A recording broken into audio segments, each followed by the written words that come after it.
which required psychological discipline but was solitary and dismissive of the teamwork his father thought most valuable.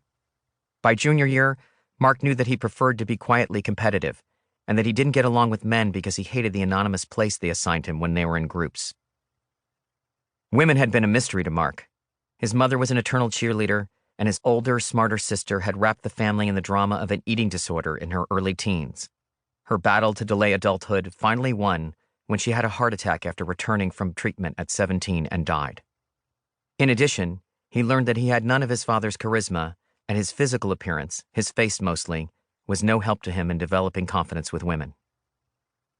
He got attention for having a dead sister, still it was normal to him, and her long illness had made him so self-reliant that no girl could imagine his loneliness. His sister's demise had most importantly made strangers of his parents, as they rarely spoke to him, instead retreating into the mundane, cleaning, painting, and repairing the house so worn down by the failure of their years-long rescue mission.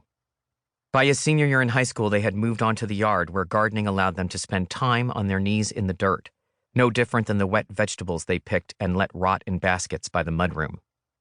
Mark wondered if anything could ever relieve their silent, busy grief, and resolved to be the achieving survivor for their benefit.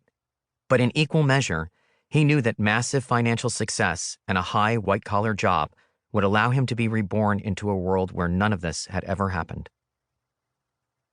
Mark liked Karen because she had no idea how beautiful she was. She had raven hair and blue eyes, and her body was fit, yet still soft and curvy.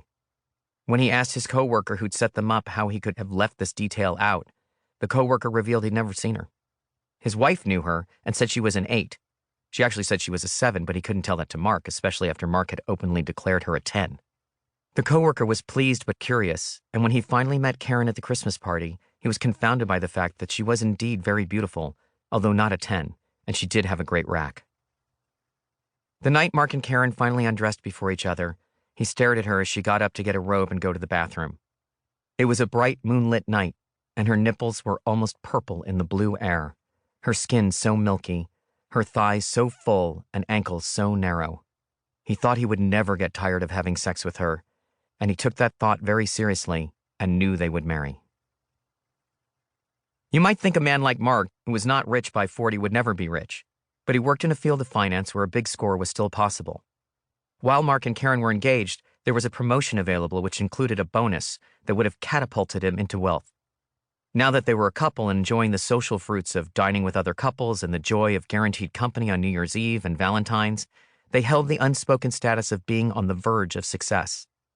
The promotion hung in the balance throughout the entire planning of the wedding, and both of them were thinking how much bigger a party they could throw, but also worrying that it might not happen, and they could be in debt, and Mark might even have to find another job.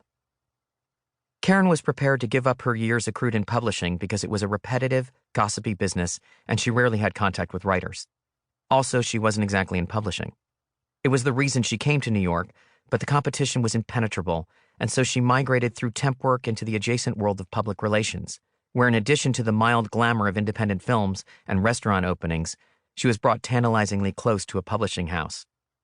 Eventually, she told people she was in publishing because no one understood publicity, especially the freelance kind, and someone had once misheard her and the reaction was noticeably more enthusiastic. Deeply behind the scenes, she booked travel and appearances for authors and editors, and after once covering for her boss with a perfectly purchased apology of handmade chocolate and ash-striped cheese, she began to design themed gift baskets so specific and exquisite that many urged her to start her own business. The praise she garnered in this unexpected sideline only highlighted her clear lack of enthusiasm and drive for the career she had fallen into. Unlike her boss, she was incapable of shaking her suburban manners or showing sudden charm to strangers with her sunglasses on her head, and thus, upon realizing that Mark might insist she change her profession to wife and mother, she was pleasantly excited. Karen knew there were no housewives in Manhattan in the traditional sense, and that she could be quite fulfilled by becoming a volunteer at the school, a nest builder, and a manager of servants. When Mark was passed over 2 weeks before the wedding, Karen was crushed to the point that she debated if she could get out of it. As she sat in her kitchen in the middle of the night and wrote down the pros and cons on a piece of paper, she considered the horrible fact that maybe she was only marrying him for money. But she knew she was a better person than that. She knew that what she had come to know as love had become love when she was around him. She didn't just want to have a child before it was too late. She wanted to have a child with him. That was very important. In fact, it was